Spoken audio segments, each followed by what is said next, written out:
c'est une annonce confirmée. Je vais dire le poème d'Hilary Woronka. Tu peux dire un mot sur Hilary Woronka? Alors, Hilary Woronka est un poète roumain qui est né en 1903, mort en 1946 après sa deuxième tentative de suicide. Il est arrivé en France très jeune avec le mouvement dadaïste. Il est devenu citoyen français, il est entré dans un maquis comme résistant, et puis après la guerre,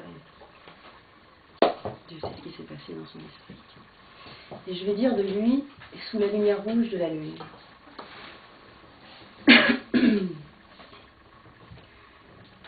L'enfant erre nu et seul dans la rue. Ce n'est plus un enfant maintenant. Il ne se rappelle plus ce qu'il est venu faire dans ce quartier de la ville qui lui semble soudain inconnu sous la lumière rouge de la lune, perdu entre des millions d'hommes, leur ressemblant peu à peu jusqu'à ne plus me reconnaître, pouvant aussi bien vivre leur destinée que pourrait vivre la mienne, avec la faim, le froid, inscrit sur les visages, et quelquefois l'extase hébétée d'un désir satisfait.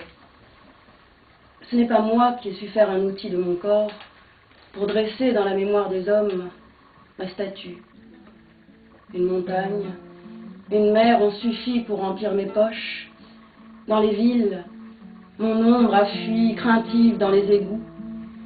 Et quand les promeneurs disaient avec respect « Cette bâtisse est un tel, et ce carrosse est un tel, et ce jardin et cette vallée sont un tel », ce n'est pas mon nom que prononçaient leurs lèvres.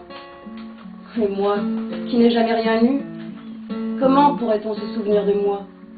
Car pour s'en souvenir, il faut palper, voir ou entendre. Et que pourrait-on voir, entendre ou palper sur quelqu'un qui n'a que son regard, comme une feuille de nénuphar sur l'eau de son âme paisible?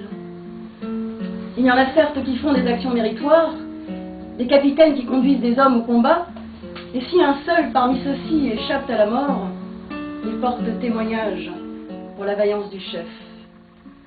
Il y en a qui demandent des sacrifices aux foules, que chacun, disent-ils, fasse son devoir, et qu'il se contente d'un salaire minime.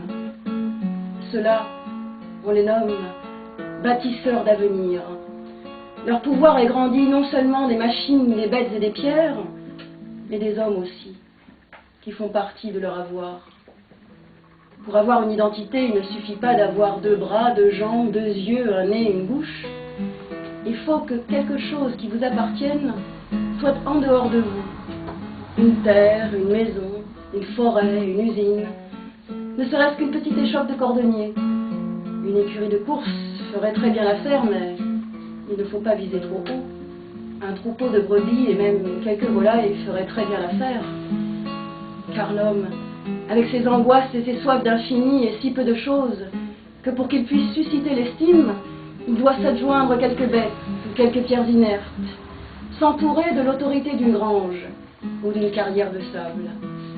Alors ceux qui le croisent voient autour de lui les murs de sa demeure, le souffle de ses buffles.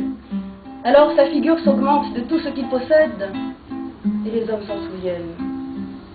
Mais moi, pour la gloire de qui ni bêtes ni gens n'ont travaillé, je suis passé sans laisser de traces. Nulle empreinte ne ressemble à celle de mon pas.